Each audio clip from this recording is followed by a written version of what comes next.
This episode is brought to you by Indeed. Stop waiting around for the perfect candidate. Instead, use Indeed sponsored jobs to find the right people with the right skills fast. It's a simple way to make sure your listing is the first candidates see. According to Indeed data, sponsored jobs have 4 times more applicants than non-sponsored jobs. So go build your dream team today with Indeed. Get a $75 sponsored job credit at Indeed.com/podcast. Terms and conditions apply. Hey, man. What are you binge watching these days? The same thing I always binge watch, Andros. Dark? And you still haven't binge watched the OA? I haven't seen the OA at all yet, except now that I know that it's been canceled, I might have to avoid it because I'll get too emotionally involved. I know, man. It's like the bittersweetness of that whole thing. It pains me. But what if I were able to tell you that we have someone that I'm going to ask directly? I'm going to put my finger in his chest and say, listen, pal, you may know a lot about marketing, but you also know who's in charge with this OA business. And I got some words for you. I think he's going to listen, and I think the OA is coming back. That's what I think. You think so? Well, let's see if we can make it happen on this show. Ladies and gentlemen, welcome to the Marketing Geeks.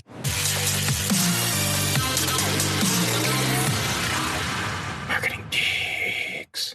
So, I'm going to get to my finger chest pointing operation in just a minute, but let's pay some bills. We'll be right back.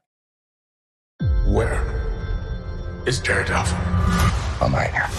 Don't miss the return of Marvel Television's Daredevil Born Again. So what's next? I feel liberated. I'm going to take this city back. Over-medicated. In an all-new season, now streaming only on Disney+. Plus. They're hunting us. It's time we started hunting them. I can work with that. This should be tons of fun. Marvel Television's Daredevil Born Again, now streaming only on Disney+. Plus. There's fishing. And then there's fishing. Out here, you're after dinner. Online, hackers are after your data. They'll bait you with fake emails, lookalike sites, anything to lure you in. But with Cisco Duo's end-to-end phishing-resistant access control, every login, every device, every user stays protected. Looks like no one's biting today. Cisco Duo. Phishing season is over. Learn more at duo.com.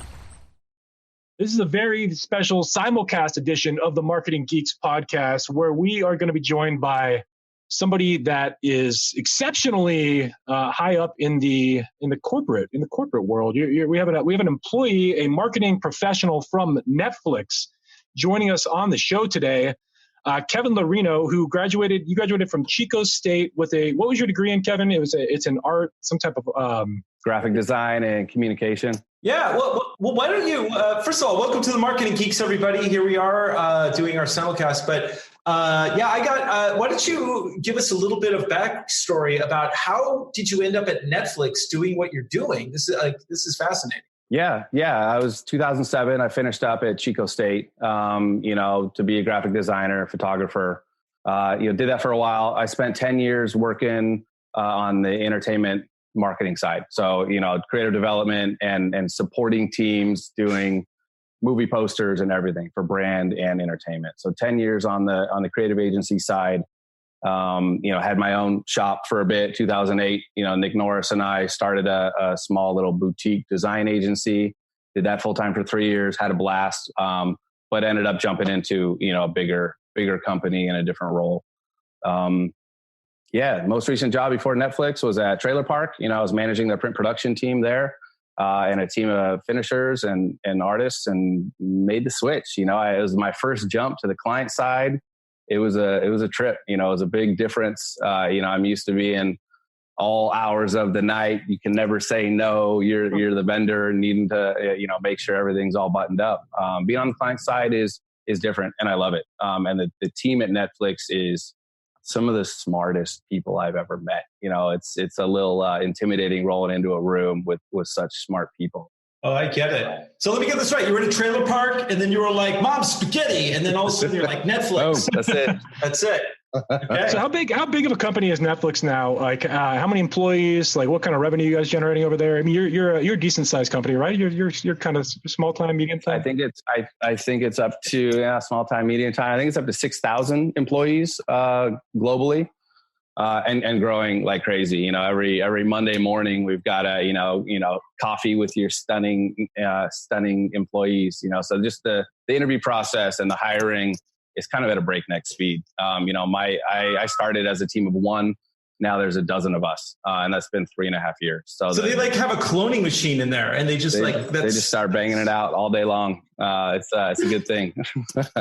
So I actually applied for Netflix here in the Netherlands. They have a huge office, but did not get the You get job. a call back? You talk to anyone? No, I got one of those really nice return emails. It was kind of like bim bam. I hit the button, and then all of a sudden it's like, thank you, but autoresponder. Thanks, but no thanks. But no, it's a fantastic company, I hear, and even the benefits are pretty good because you have a newborn, right? I do, and they gave you you're able to manage the business that you're doing from home part-time, right? Yeah. The family leave policy is fantastic. Also sick and vacation time. You know, there is none. You know, Netflix is slow to hire. There's a whole gauntlet of interviews you have to go through. But once you're in, you have ultimate trust. You know, there's the aspect of freedom and responsibility. So if you need time off, you take time off. You know, you don't have to submit for it. Netflix hires fully formed adults and they trust us to get our job done. So with the family leave, it's up to a year, fully paid, 100% salary. So, when I started Netflix, about 8 days later, my son was born, and I don't recommend starting a new job and having a child in the same week. That was too much. Fast forward a couple years later, my daughter was born. I had 4 months off. It was amazing. I just totally checked out. I was able to spend time chasing the other 2 kids around while my wife hung out with the baby. And then right now, the new baby's 3 months old. I took a month off, and now I'm just in the office on Mondays. I'm able to really manage the workflow and everything remotely. I was already on 3 calls this morning, just moving stuff around, putting out fires. But the team in place is so solid, and they're so good at what they do. I don't need to physically be in the building. And Mondays are just my kind of FaceTime with everybody. I get to check in, and things keep moving. It's pretty exciting being surrounded with such go-getters that you can have the faith that you can kind of step away and things keep moving. So tell us about the time that you got the job at Netflix and you made that jump. You had the boutique agency, and then was there that moment that you're like, oh, I might have to get a job, and so you just applied? What was that transition like for you? Yeah, and then from the the boutique agency to Netflix, I think was a 5-year period. So I didn't jump from one to the other. I jumped into other agencies, and then I was at Trailer Park. It was kind of the biggest role I had to date in the entertainment advertising space. And I honestly, guys, I've never done this. I saw a job posting on LinkedIn, and I fired off a PDF with my resume, and that was it. I kind of didn't think anything of it. Any job I've ever applied to, I either know somebody in the company or I've got a headhunter recruiter kind of working to get me in there. This one wasn't. It said print producer / designer, and I was like, oh my God, that's me. That's everything in that list is everything I've done, and I didn't know Netflix had that. It's a very digital first Silicon Valley type of company. So I fired off my PDF and got a call 2 days later, and it just kind of rolled from there. What was it like transitioning from having the resources you had at your boutique agency to the resources you had at Netflix? Because it must have been night and day with the level of money that you have access to all of a sudden. Well, it's silly, right? It's always nice to learn on somebody else's dime. We were pretty bootstrapped, with the agencies 2008 to 2011 when I was there. But we did have an Epson, we had a large format printer. We threw it in Nick's living room. His wife wasn't a huge fan of it, but she put up with us. But yeah, I'm able to make moves now, and the budgets aren't a concern. If I need a new $15,000 machine, computer for some high-end retoucher to come in to do it, I don't have to ask permission. I just do it, because in the first 2 days of them sitting in that machine, we've already made that money up, and then we've got the whole rest of the time, and it's profit. So it's that kind of nimbleness and access to resources, but also the trust and freedom and responsibility to make the decisions that are right to push the business forward. It's fantastic. It's just running with it and pushing things forward. Yeah, that's incredible. So what are some of the projects that you worked on, and what were some of the types of media that you got out there? Yeah, early on, like I said, 100% of titles were my responsibility. So now the team is much bigger, and it's kind of in verticals. There's a print producer aligned to the films pod. There's somebody on docs and unscripted. There's somebody on stand-up comedy specials. But I was fortunate enough to be on all of them. So one of the most exciting ones was probably Luke Cage last year. We do a lot of billboards, we do a lot of movie posters. But our responsibility is also digital out of home. So anything that needs to be kind of visually communicated to people driving by at a rate of speed, you've got that 1.5 to 2 seconds to capture them. Our team, we all have, either design or art backgrounds. So we're the visual communication people. But Luke Cage was awesome. We pulled some permits from the city, and we were able to tip a billboard, 8 feet, on its side. And we had a 3D Luke Cage, like lifting up the cityscape that was our key art. And we didn't just sculpt it. Like, we went to Mike Coulter's house and scanned his face, the actor that plays Luke Cage, and then 3D printed it. So it wasn't an artist representation of his face. It was his face. Wow. Because you really, like, when you say no limit, like, you can come up with a crazy idea like this and make it happen. If the idea is solid enough, the money is there. Like, we did 2 of those billboards. Each of them, I think, was over $100,000. But we did one in LA. We did one in New York. And my favorite headline of anything I've done, I saw a news article that said best billboard ever. And I was like, oh, damn, that's my billboard. Nice. So it was so fun. So many people were involved, and it was a collaborative process between us, the creative agency, and the media company who kind of secured all the vendors. But it was just the coolest thing, man. The die cut cityscape up top, and he was lifting it up. So we saved one of those Luke Cages. It's in storage just in case we need a full size Luke. Just in case you ever need a Luke Cage. I think you should just take it and then put it in front of, like, the CEO's door, just right there, like Christmas morning when he opens it up. Yeah. So okay, so the question I have for you has to do with, like, first of all, there's a couple of components to this. Number one, when people think about marketing, it's all kind of digital. The print medium is going away. You do some of that. So tell me, like, what kind of goes through your mind when you're doing a campaign like this to visually grab people? Like, how do you determine what ideas are worth pursuing? Yeah, it's a good question. There's a few parts, and you mentioned, print's going away. It's actually interesting if you look at the industry. Outdoor advertising is the only, kind of traditional medium that's in the black this last year. While digital and online, yes, all those ad revenues are skyrocketing. You think of print magazines and newspapers. I mean, those are all just down year over year. But billboards is having a resurgence this year and last year. It just something about either the nostalgia of it or the effectiveness of it or whatever it is. It's growing as far as media dollars and market share, which is exciting for me. Also, last year, I don't know if you guys know, Netflix kind of doubled down on their outdoor advertising and bought half a billboard company, right? So we now own 30 billboards on Sunset Boulevard. And we, took the placard off and put up a Netflix. And it was kind of funny. There were other entertainment companies who still had contracts and were advertising on those boards. So it'd be such and such a show, such and such a studio with a Netflix placard under it. Are there any ways that you could track, like, billboard metrics? Like, I mean, do you just estimate, like, the number of impressions that you're going to get because you're in a certain spot, or, like, how do you track? Yeah, and that information comes from the media company as we determine who our target is for any type of content.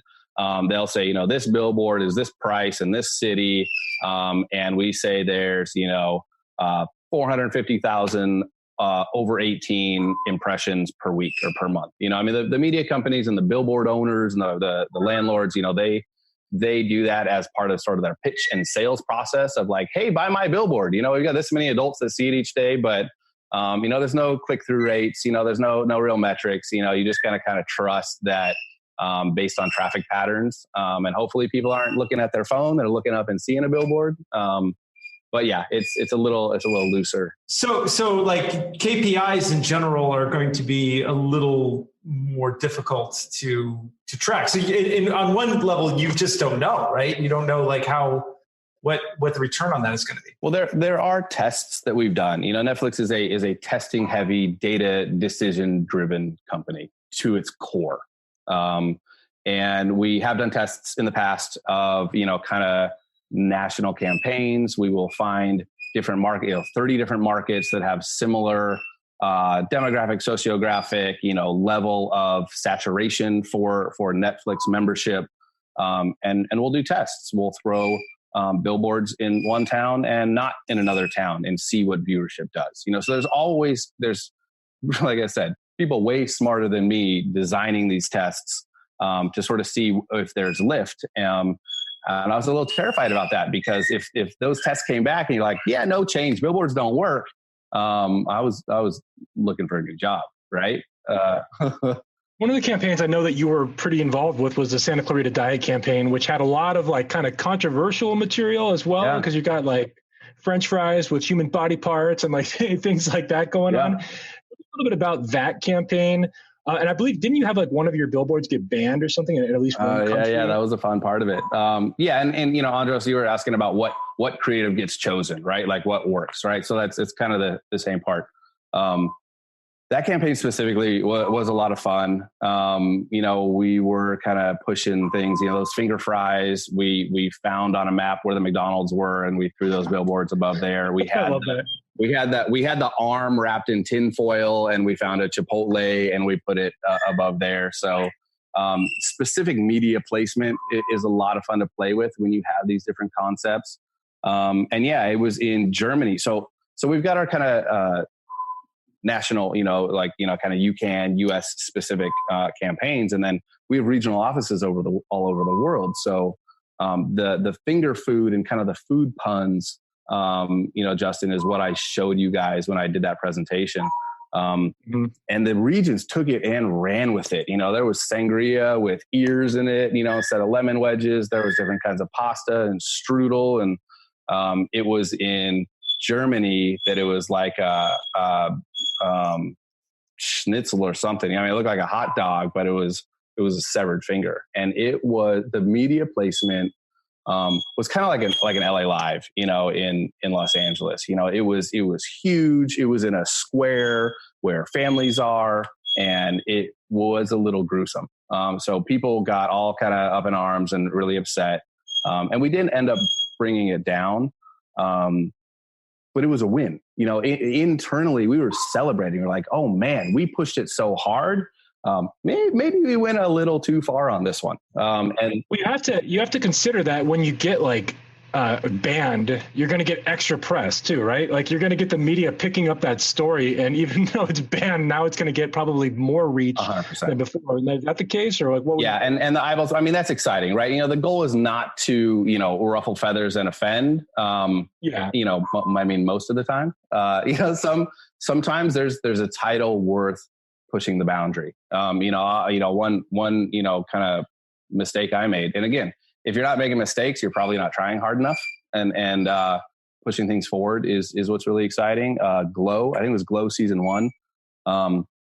With a photo shoot, we had, I think it was Alison Brie or one of the actresses kind of licking their middle finger, and we also had one kind of licking their index finger, and we were going edgy, but it was this really conservative city in Texas that we put a wallscape up. And I mean, the square footage of this building was like 2/3 the size of a football field. It was the biggest thing. And she's kind of licking her finger, flipping everybody off, and families are driving by. And in hindsight, that was probably the wrong call. We should have chosen the other photo. So that was a really expensive thing. That's a lot of material. But we took it down. You pivot, you put something else up, and you learn. You got to consider the audience. You got to consider what city it's in, and just be appropriate with those choices. But is it on another side? It's kind of like that alone is a news story that goes national, and of course you can't help but mention the show when you're mentioning this story, and it on some level it plays well in other areas, right? So I mean, isn't that part of the tech? It's going to speak to a certain audience, right? Be like, that's offensive. That speaks to me. Yeah, but at the end of the day, we're not trying to show kids, middle fingers, but. Yes. If there's people talking about it, it's exciting. You know what? If a kid picks it up from that billboard and that's like where they learned it for the first time, I'd be shocked. Yeah. You should be proud. You should be proud if that's the case. Yeah. I get that controversy kind of plays better in some circumstances than others.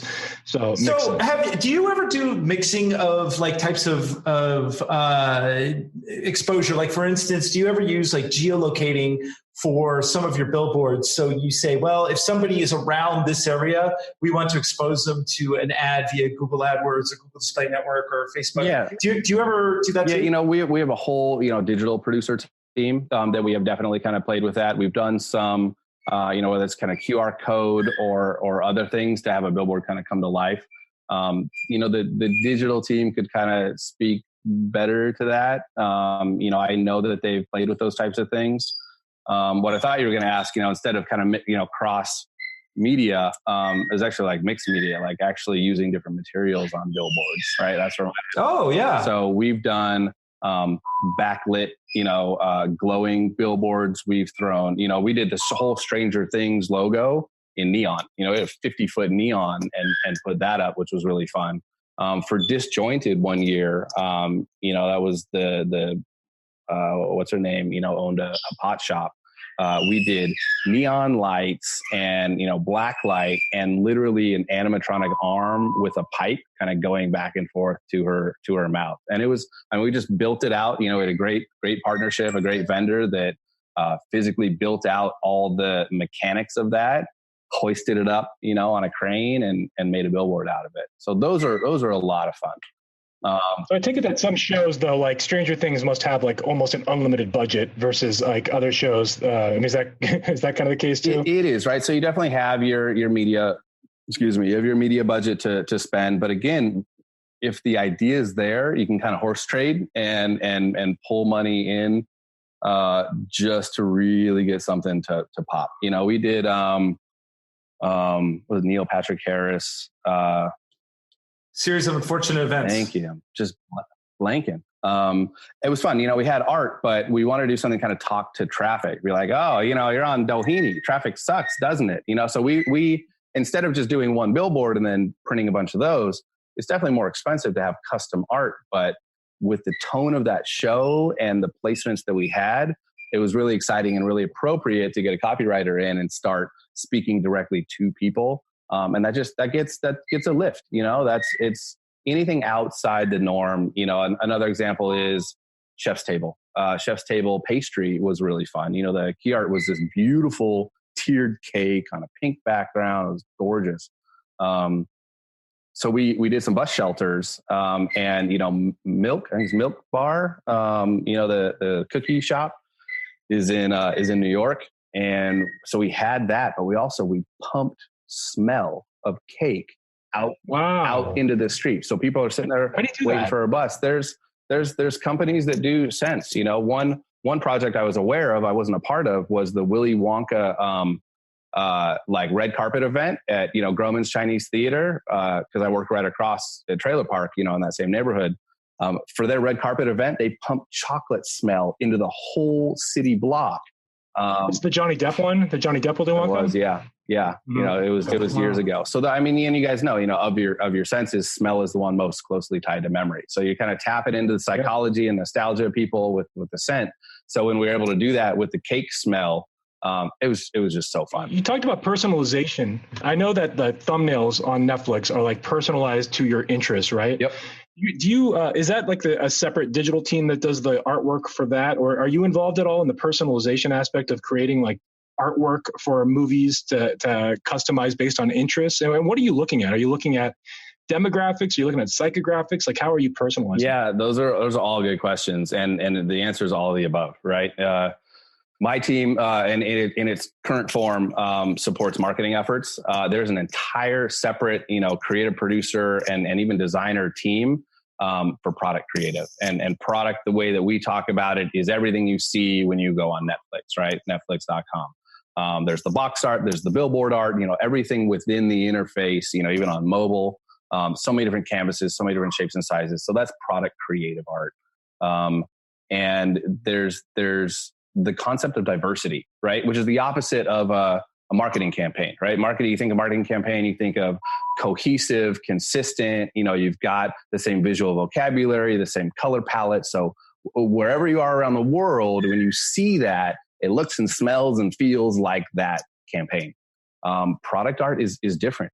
Diversity in the sense of different color palettes. Sometimes it's a single person. Sometimes it's a couple. It's aggressive, or it's a relationship, or sometimes it's an inanimate object, or like Orange is the New Black. The random chicken was one of the thumbnails that did better than any of the other ones. Sometimes it's just the title treatment on a white background. So you've got diversity in the sense that it's a really wide gamut of art to choose from. At one point, they're constantly testing. You got a period of time where you test and you get a winner, and there would be a winner per country, and then that's the art that gets served up to a viewer in that country. So you have things where it's like blue plays better in England than the Netherlands. Yeah. So do you have it even where, like, say, different regions of the country get served different pieces of art because they play better? Yeah, it's gone even further than that. It is, like Justin said, it is purely individual. So there's no longer a country winner. I'll see something different than you see something, then he'll see something. It's all based on our personal preference and our viewing history, and all of that, which is exciting because everybody can have a different and customized experience. And the hope is that you're serving up things that you're familiar with, and you're serving up things that you're maybe not familiar with, but sort of excited about. And the fact that there's, any number of pieces of art for the same exact content that could be served up to different people, sort of based on what they've clicked on in the past. That's really, I mean, it really shows that customization. And we talk a lot about this on the show, is that really getting into the niche markets and customizing your message is the most effective type of marketing. And that's why Cambridge Analytica, by the way, plug for the most excellent Great Hack documentary, which, as a side note, we had someone leave a message on a review for us, and they said that sometimes I get too political. And actually my response is, like, if you watch The Great Hack, marketing is political. It's all political. It is. I mean, think about what we do. It's propaganda in its earliest forms, right? We're telling stories and manipulating, mindsets, right? The goal is to entertain, but it's also to educate. And, the psychology and design tactics that all of us utilize have been used for years to change hearts and minds of groups of people. It's all the same. We need to get into some of the fun stuff now. So Netflix, a lot of people have been asking, because Netflix has been the dominant player in streaming for a long time now. Yeah, let's talk about the elephant in the room. There's been a few side players. There's been your Hulu, and I don't know if HBO is even on the same par, but there's been a few. But now we have other big companies entering the mix. So I know that Disney Plus is the big one, because they're coming in and they're also going to undercut the pricing. Like, they're coming in at $6 or $7 a month. They're coming in cheap. It looks like they're going for a big market share. That seems to be their intention, and they're probably, I would imagine they'll raise their prices after 2 years. I'm sure that's coming. But in the beginning, they're coming for the market share. So how is Netflix responding to Disney Plus? And then TimeWarner has their own service coming out, and I know that they're taking Friends off of Netflix, and so I know that apparently that's been a big hit on Netflix. They never share the metrics, so we don't know that for sure, but I've heard that. So tell me at least a little bit about how you see this. I know we've talked about this in the past, and how competition can be very healthy, but I want to hear your take, because things have changed even since last time we talked about this. So. They have, yeah. No, it's a really interesting year with all the announcements, right? In addition to, you know, Amazon Studios and Apple, and I even throw Quibi into the mix. You know, the kind I don't even know what Quibi is, right? It's just yeah, right. Short form mobile hasn't even launched yet. It's exciting. I mean, at the end of the day, it's not a zero sum game, right? You can have, you know, a number of different services, and I think the winners are us, right? Like, we're the winners as the consumers of television and entertainment. There's some amazing content out there, right? And to have such access to it, that's the most exciting part for me. As okay, I need to step in right here, because as a consumer, I have a bone to pick. Not with you. This is like one of those things where I'm like, I'm not yelling at you, customer service person, but I'm very upset because the OA, like. Okay, now here's the thing. Let me. Sorry, I've got to pull up my. What do you got? What do you got? So first of all, the OA. For those of you who haven't seen it, it was one of the most mind-blowing original shows I've ever seen. Probably one of the best things on television ever. The first season was amazing. The second season, when I realized what they were doing, my head popped off. It was so good, and I was so ready for season 3, and then no, canceled. And it's a very loved show. People are very, very passionate about it, like myself. But here, so there's an issue here, and that is when Netflix first came online, it was really a place where it's like we could be daring, there could be original programmings, we could tell these long form stories.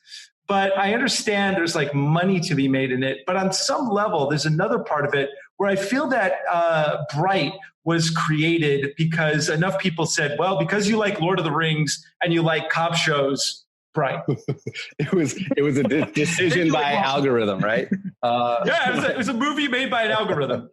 I hear you. I'm happy to hear how passionate you are. That means we're doing something right in developing good content, right? You would never get worked up over a crummy TV show. So that's exciting.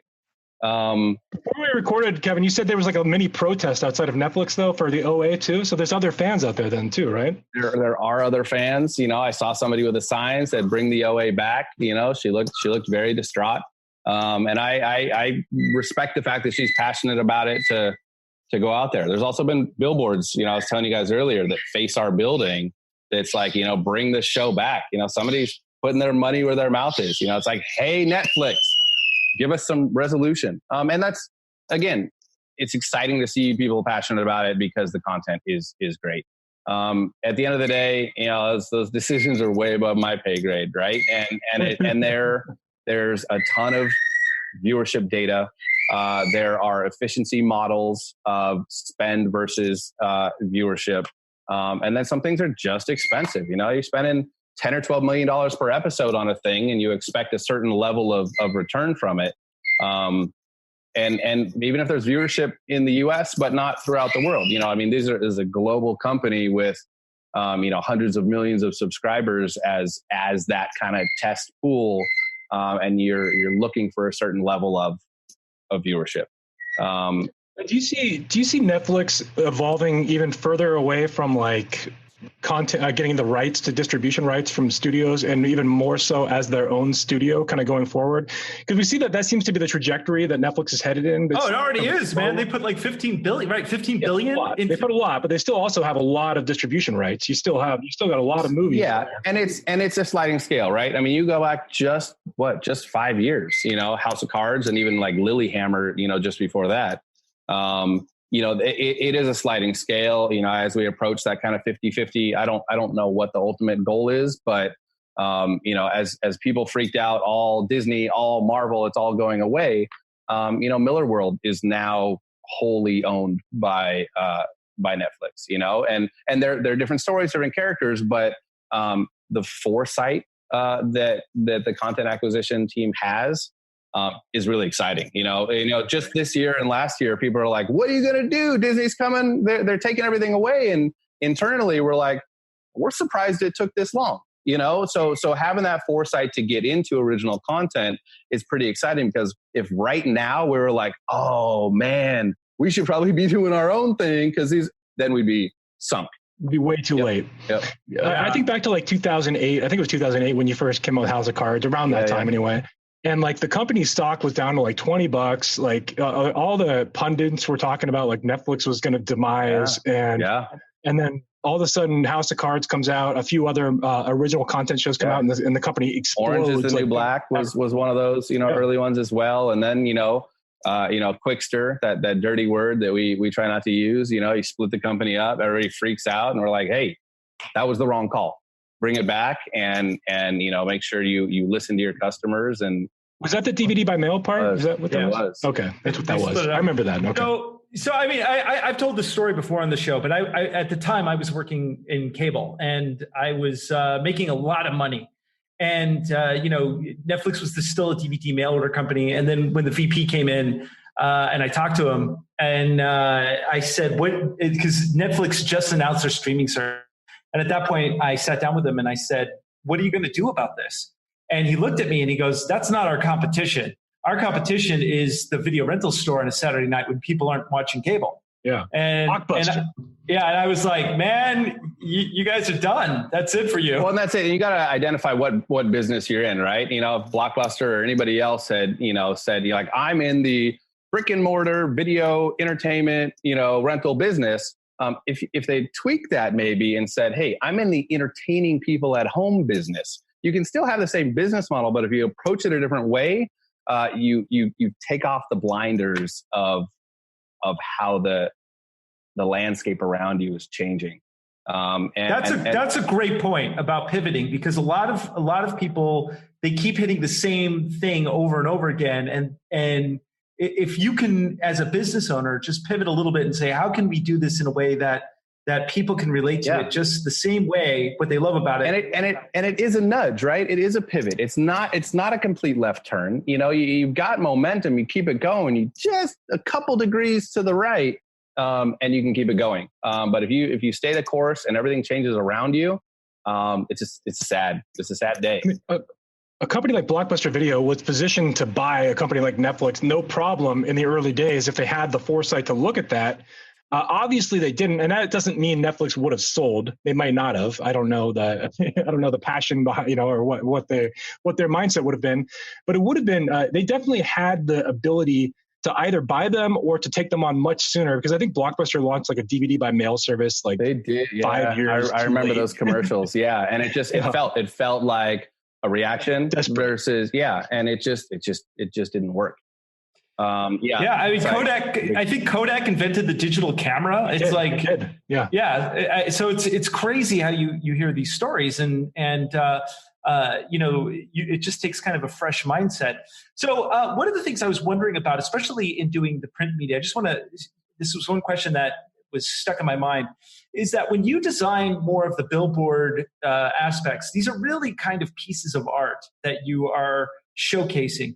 Do you also think Instagrammable moments in your mind when you're designing these things? Yeah. Is that part of the process? And it's exciting. You're directing the question at me, but there are, there may be 100 people involved in answering that one question.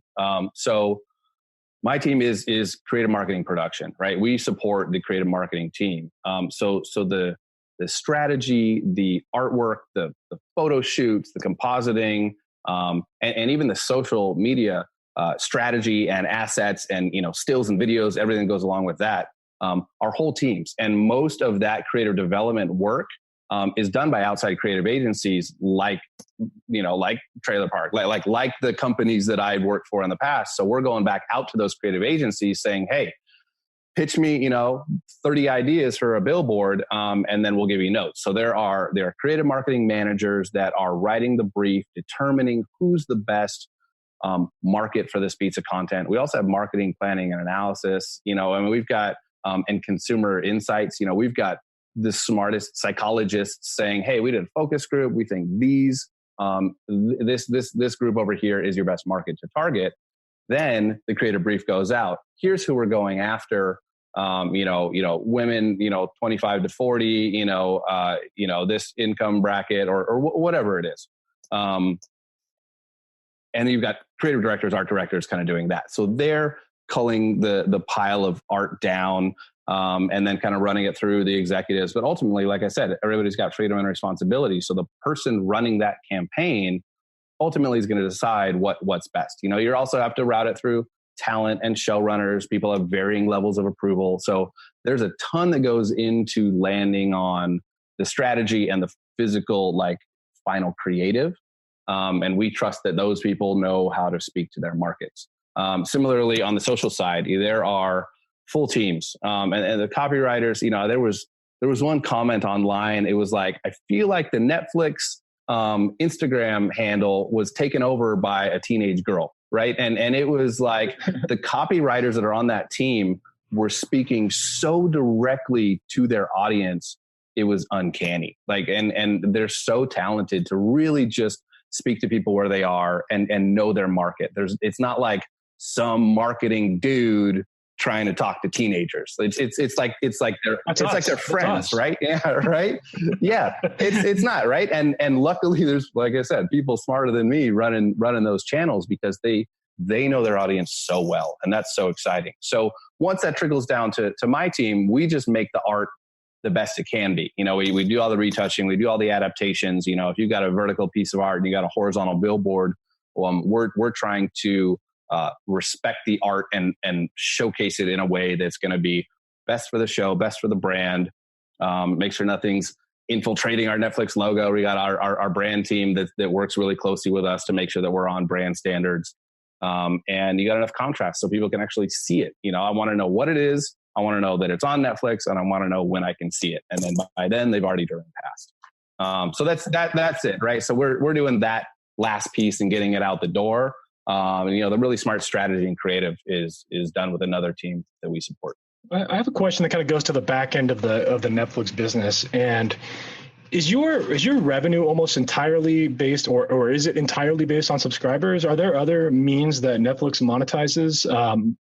Because somebody asked this question, and I instantly thought it was all subscribers. Then I kind of wondered, and I was wondering is there any other way that Netflix monetizes beyond the subscriber base? There is. There's still the legacy DVD business. It does exist. It does. It does exist. There is, a good amount of people that are doing that, and that, that's profitable each quarter. And more recently, our very first kind of tiptoe into merchandising was Stranger Things season 1, and I think the test was at Hot Topic, right? You can get some T-shirts and some, there was like a. Here in the Netherlands, you can get some Stranger Things shoes. You can. That's awesome, right? And that team started with like just 1 or 2 people saying, "Yeah, let's try this deal," and it's blown up to an entire department now. I think we pulled somebody from Disney, merchandising, which is an amazing, win to bring that talent in. There's video games. I mean, that is now its own force to be reckoned with. And makes sense. And you look at the latest Stranger Things, there was New Coke and the upside down Whopper. I mean, just the tie-ins and kind of the partner marketing aspect and the licensing and merchandising aspect is very new. Early on, that first sort of test with Stranger Things, it was cool because the goal was just for brand love and those moments of joy for fans. And just for pure awareness, there was no intent or even need for it to turn a profit or even break even. It was really about the joy that it would bring people. But then kind of like the OA. Oh yeah, that's a really good point. And the joy took away when they canceled.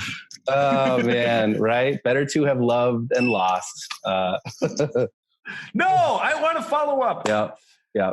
You never know. Now, do you ever see Netflix considering an advertising model? Because you look at like Hulu, they have like different tiers. One of the tiers allows for commercials, one of them doesn't.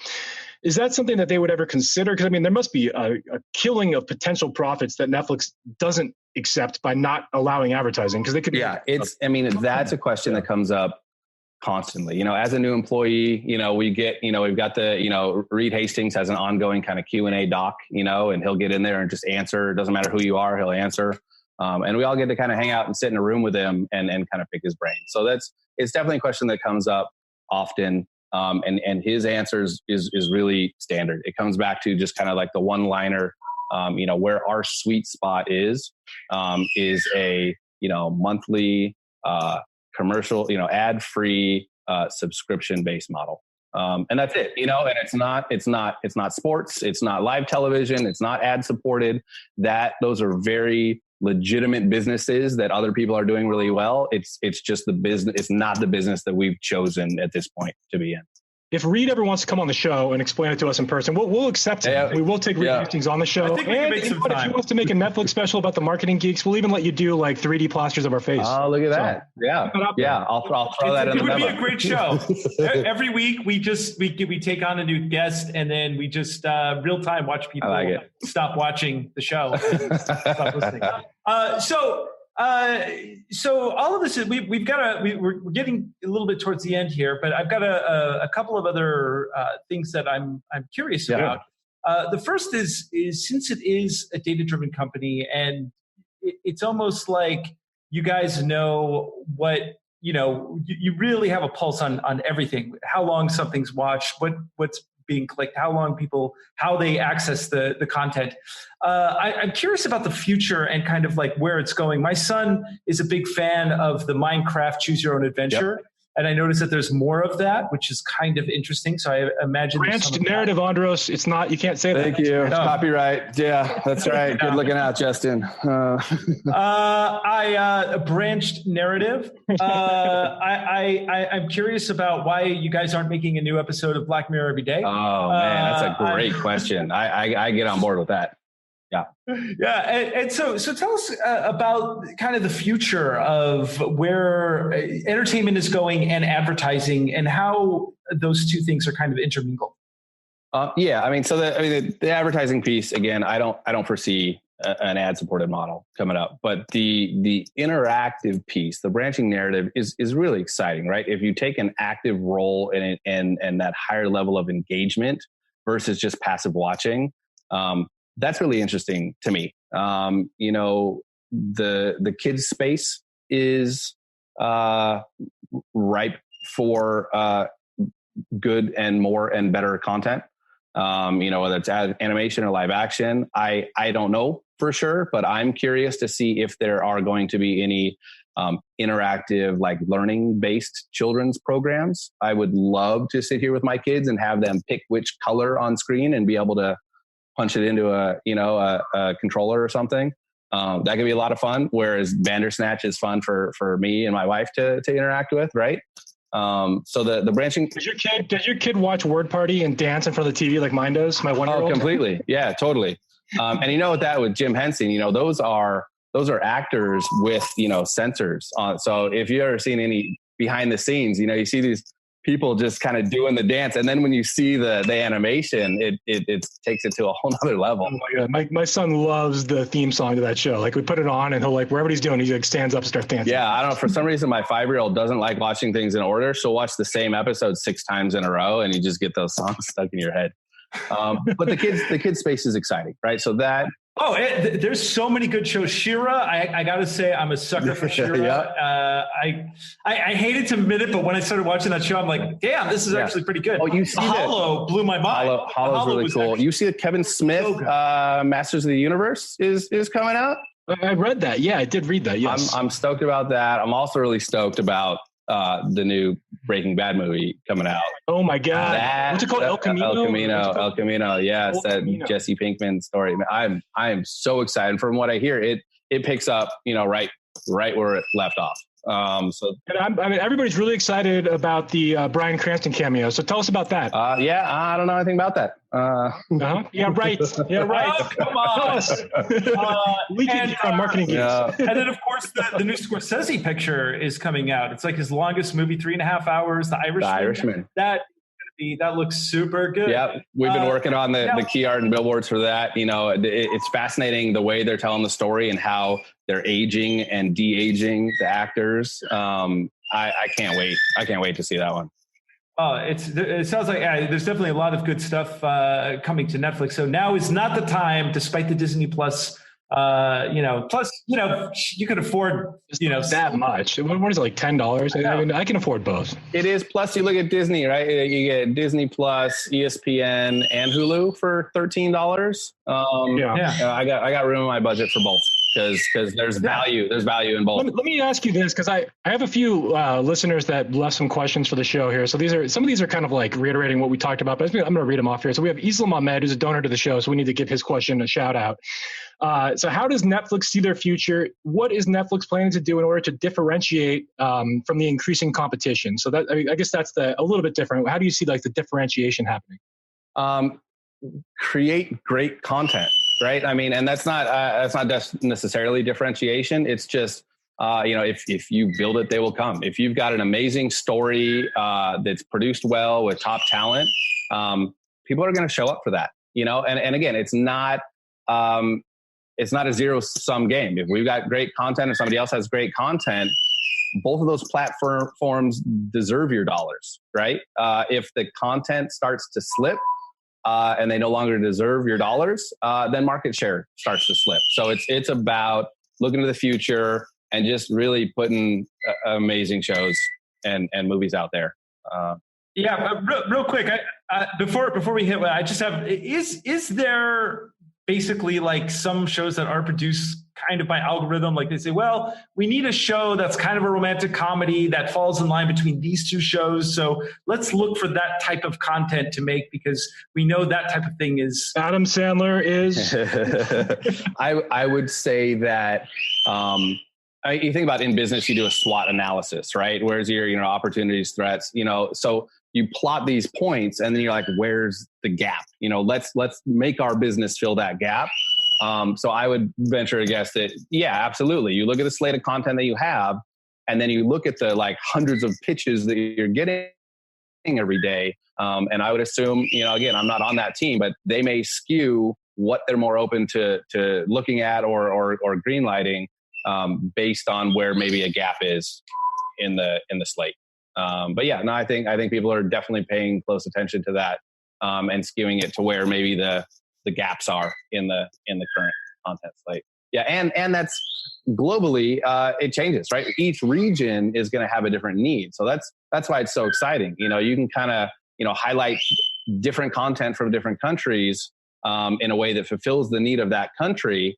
But there may be somebody sitting in the middle of our country that would never find a piece of content anywhere else, but because it's coming to Netflix, it's available to everybody. And that how many more really movies does Adam Sandler have in his contract, and are you going to renew it? That's a good question. Yeah, I'd say probably lots. I think that's the official term, lots. I don't know. I don't know. Let me read a couple more questions from the listeners here. So we had, how does one submit their project to be purchased? That comes from Don Fobbs. So how does one submit their project? Do you take projects unsolicited? Yeah, that's all of my Uber drivers ask me the same question. They pitch their scripts too, right? Yeah, literally a guy tried to hand me a script and I'm just not allowed to take it. The way it works is you need representation. It's just like any other thing. Unsolicited scripts, we've got a whole protocol of what we're supposed to follow. If somebody attempts to send us something, it's just a no-go. You've got a manager or an agent, and they got relationships with people, and it's just like the other studios. I got a couple more here. Is it true that they hire people to review new shows, or is Netflix hiring people to review shows? There are no, but there's a lot of like kind of metadata tagging that happens to inform the algorithms, and there are people all over the world that do that type of tagging. That's definitely a job description within Netflix. Yeah. And it's kind of a fascinating one. Like, how cool to just watch content and say, yeah, it hits these, 30 categories. It's kind of interesting. And the question you always get, like, if somebody wants to apply to work at Netflix, what kind of what's the best advice you can give them? Like, how do they go about that? I've got friends. Just a buddy yesterday, found a great job. It's you do something to stand out, right? You find something that is appropriate. You do some research. Maybe it's a little digging on LinkedIn or Facebook or whatever it is.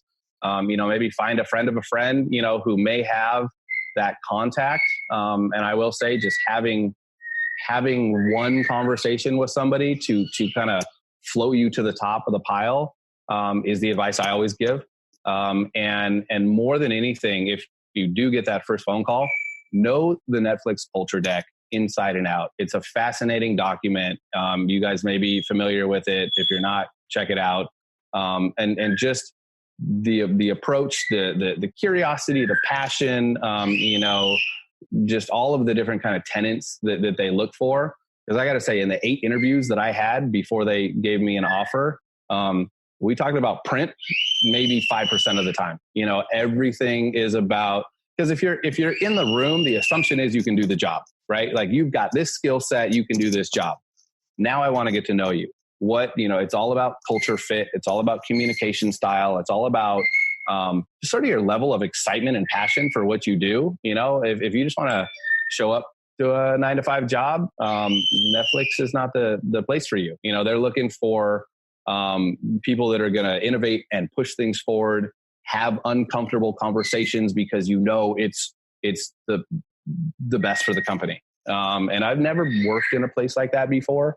It is really intimidating to come into, but once you kind of embrace the ambiguity, you can do a lot. There's a lot of wiggle room, and like you said, if the idea is there, you've got that corporate budget behind you to push it forward. You're not bootstrapping anything. You can really have some impact, and impact is an important thing. Yeah. It's also really interesting to hear that from the standpoint of, I have this firm belief that the way we do business has got to fundamentally shift on this planet. And so it's great to hear that Netflix is kind of embracing that. I actually have kind of a similar situation. It's amazing to be in a place with that much freedom and creativity. But I've also had jobs where they try to micromanage, and I don't thrive there, and not too many people do. So it's interesting to hear that Netflix is also cutting edge on how they do their business. Yeah, and from the hierarchy perspective as well, it's really flat, right? Like I said, I got to read a question, manager, director, VP. You don't have to go through channels to get to people. If you have an idea, or again, you've got that curiosity, you go right to them, and no VP is ever going to be like, oh yeah, who do you report to? Yeah, go ask them. That's just not the way it works. And those aren't the personalities that are hired there. And that level of access and insight is exciting, and it empowers each of us to do better and make, better decisions. So that part's a lot of fun.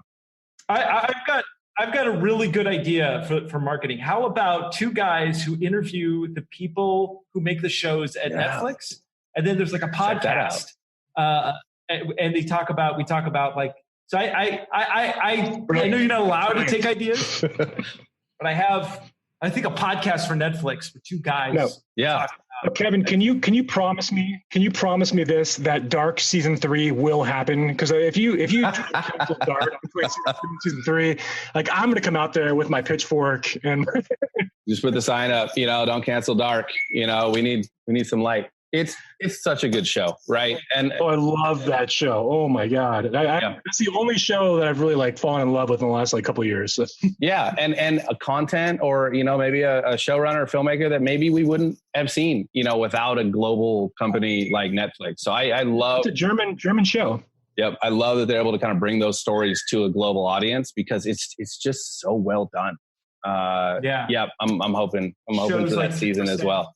I think I saw the graphic that said it was approved for season 3, but I still, until it's out. I know. I'm still a little hurt about the whole Marvel Netflix deal. That stung. That stung me just a bit too. Now we're mad at Sony, so we have Disney, Sony to blame instead of Netflix now. So yeah.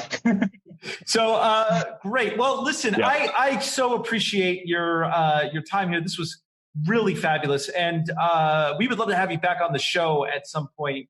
Especially when you, after the first of the year, when you're working on some new projects, we love to hear about. When Dark season 3 rolls out. Right. Yeah, you're like, all right, well. Yeah, I'd love that. That sounds great. I appreciate you guys having me. This was fun. Thank you. And if there's anybody else in marketing who works for Netflix would love to be on the show, we would love to have them. Love it. Yeah. Would you like our listeners to check anything out on Netflix? Is there something you want to promote for Netflix? Oh man, what's going on? I mean, I saw there's a new Dave Chappelle stand-up coming up, so I'm pretty stoked on that. And then, we mentioned it. That Breaking Bad movie is big on my list. other than that, if you haven't watched every episode of Black Mirror, get on that now. It's worth it. It's scary how each of those episodes feels like maybe just one half step away from where we currently are in life. It's really well done, and it's a lot of fun. And then Bandersnatch is its own really unique experience. Now, when does Breaking Bad movie? It's October, right? I think it's October. Yeah, October. Yeah. Wow. I think that's right. It's coming quick. I'm excited. So, and then finally, any chance of a Black Mirror SS that the Oh yeah. The Star Trek episode. Oh, the spin-off. Is there going to be a show, please? That'll make up for the OA if there's a You probably heard the same I have. It may be, and I will be the first to watch it. So hopefully that's what happened to Space Force? Is Space Force still coming? Because I remember there was a promo for Space Force. When can we expect Space Force? Yeah. A couple of my friends created that promo. That came from in-house. It's from my understanding, it's coming. And Nick and I were talking about it. Like we're going to have just a little watching party. Like we're really excited for that. It's good timing because I heard that the official launch of the real Space Force, it's like tomorrow or the next day or something. Oh man. Yeah, no, that's Steve Carell, man. I can't wait. Oh, that's going to be great. So finally, lightning round. Tell me, Justin, what are you geeky about? I'm geeky about Dark, and I will be geeky about Dark until season 3 comes out because I've got these unfinished questions. I need to know everything. That show is amazing. Like if you're gonna watch Netflix, go watch Dark. My 1-year-old son is geeky about Word Party. And what else is on that? I haven't seen Stranger Things yet. I need to finish. I haven't even seen Stranger Things season 2. I'm on like episode 2. Oh my god, dude! It's so good. It's so good. Kevin, what are you geeky about? Whatever it is in the world right now. Oh man, I mean the content. I'm geeky about The Irishman. I really want to see that. And I'm geeky about stuff that I bug my friends with. Typography. You always got to have typography. If you're going to do anything with visual communication, you better have good typography. And if you know about kerning and you teach your friends, they'll hate you forever because they're going to see bad kerning all over the place. What's your favorite font? Oh man, that's a good one. Kind of like DIN. Mine is Times New Roman. Oh, don't say that.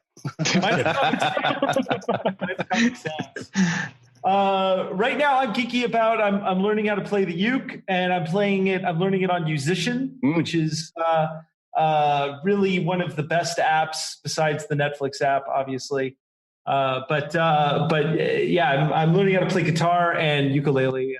And did you watch Dark with subtitles or without subtitles? I watched the dubbed version, but I was okay with it. What's your take on that, Kevin? I struggle with the dubs. It gets a little cheesy for me. So some dubs are well done, some are not. So I'm a subtitle guy. I like to hear the passion and the energy coming through with as long as the font is right? Oh man, you know how many conversations we've had about it. Yeah. Kevin Laurino, everybody, thank you so much for being part of the show. And seriously, we would love to have you back. This was a lot of fun. And go and invite Reed for us too. We'll take Reed. We'll take both of you. We'll do one with Reed too. I'll bring him along. Yeah. Looking forward to that. Thanks, guys. Awesome. Thank you, Kevin. Wow, that was. Thank you so much, Kevin Laurino. Man, I am, as I lay it out, I'm actually looking forward to some Netflix things, and I'm looking forward to The Mandalorian on Disney. But, it's not like Highlander. There could be only one. I think, like he says, they can coexist. I think they can coexist. So yeah, there's enough binge watching for everybody. And with that, another fine episode of the Marketing Geeks comes to a close. Next week, we have another awesome guest. And that's right. We do. We sure do. And we keep up-leveling our game. I mean, we just had a guy from Netflix on the show. I mean, this is getting serious now. The Marketing Geeks are not to be taken lightly anymore. No. Season 2 has so far turned out to be awesome. People, But you know what? If you think we're awesome, let us know. If you think we suck, let us know. Leave a voicemail.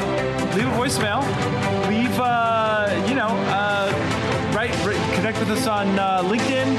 Connect with Iris. Special thanks to my lovely wife Iris for everything. She's just she made me dinner before the show.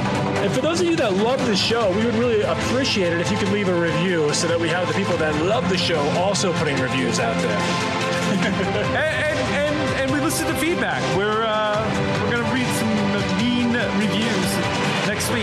They're coming. Sure. They're coming for sure. Yeah. So, all right. So, ladies and gentlemen, boys and girls, thank you so much for spending your time with us. And with that, Stay classy.